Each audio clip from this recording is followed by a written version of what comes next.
আসসালামু আলাইকুম রহমতুল্লাহ। সবাইকে ইজি ম্যাথ এডুকেশনে স্বাগতম। আমরা আজ অর্ধবার্ষিক পরীক্ষা 2025 অষ্টম শ্রেণীর গণিত নিয়ে আলোচনা করব। অষ্টম শ্রেণীর জন্য 2025 সালে গণিত পরীক্ষাটা এর সিলেবাসটা একটু ভিন্ন। আমরা জানি যে গণিত পরীক্ষাটা হবে মোট 3 ঘন্টা। এর মধ্যে প্রথম 30 মিনিট হবে অবজেক্টিভ বা বহুনির্বাচনী প্রশ্ন, 30টার জন্য 30 মার্ক বরাদ্দ থাকবে, এবং বাকি 2 ঘন্টা 30 মিনিট হবে সৃজনশীলের 15টা প্রশ্ন থাকবে।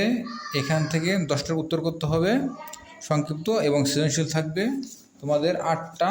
এই 8টা থেকে অ্যান্সার করতে হবে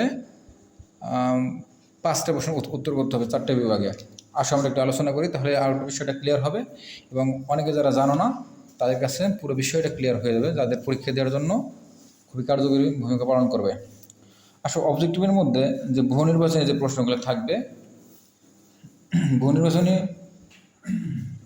প্রশ্নের প্রতিটার মান থাকবে 1। এভাবে যে সিলেবাস আছে সে সিলেবাস অনুযায়ী মোট 30টা কোশ্চেন হবে।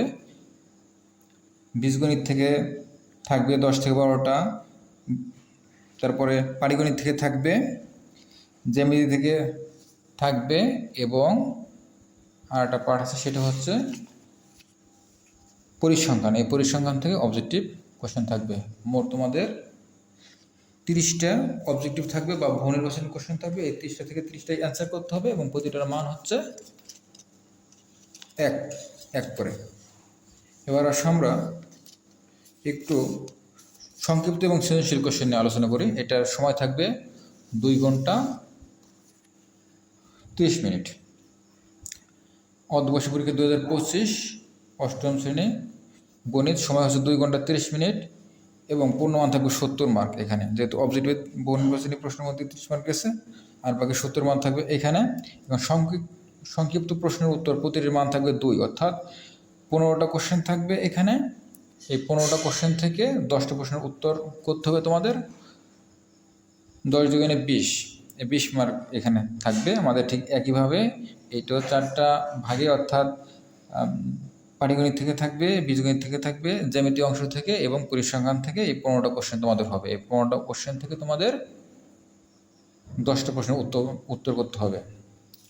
এখন এরপরে আমাদের আসবে হচ্ছে তোমার পাটিগণিত। এইখানে যে সৃজনশীল যেই আছে, সৃজনশীল পার্টটা, এই সৃজনশীল প্রশ্নের মধ্যে প্রতিটি প্রশ্নের মান থাকবে হচ্ছে 10 করে। প্রত্যেক বিভাগ থেকে ন্যূনতম একটি করে মোট 5টি প্রশ্ন উত্তর দিতে হবে। মোট বিভাগ থাকবে কয়টা? 4টা। ক বিভাগে থাকবে পাটিগণিত, এটা 2টি সৃজনশীল থাকবে, 2টা থেকে ন্যূনতম একটা দিতে হবে। খ বিভাগে থাকবে বীজগণিত, এখানে থাকবে 2টা। আবার গ বিভাগ অর্থাৎ জ্যামিতি এই পার্ট থেকে এইখানে থাকবে 2টা সৃজনশীল প্রশ্ন, এবং ঘ বিভাগ অর্থাৎ তথ্য ও উপাত্ত এখানে থাকবে 2টা। অর্থাৎ মোট 4 বিভাগ থেকে 8টা প্রশ্ন থেকে তোমাদের 5টা প্রশ্ন উত্তর দিতে হবে। এই 4 বিভাগ থেকে 4টা, এবং যে কোনো বিভাগ থেকে তোমরা 2টি প্রশ্ন সর্বোচ্চ উত্তর দিতে পারবা। এখানে লেখা আছে প্রত্যেক বিভাগ থেকে ন্যূনতম একটি করে মোট 5টি প্রশ্ন উত্তর, অর্থাৎ প্রতিটা বিভাগ থেকে একটা করে দেওয়ার পর যে কোনো একটা বিভাগ থেকে তোমরা সর্বোচ্চ 2টি প্রশ্ন উত্তর এখানে তোমরা করতে পারবা। এই প্রশ্নগুলো যারা বুঝবে এই প্যাটার্নটা, অর্থাৎ কীভাবে কোশ্চেন হবে, তাদের জন্য পরীক্ষায় অ্যান্সার করা খুব সহজ হবে।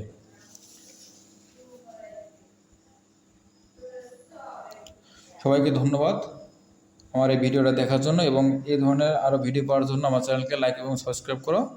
সবাইকে ধন্যবাদ। আল্লাহ হাফেজ।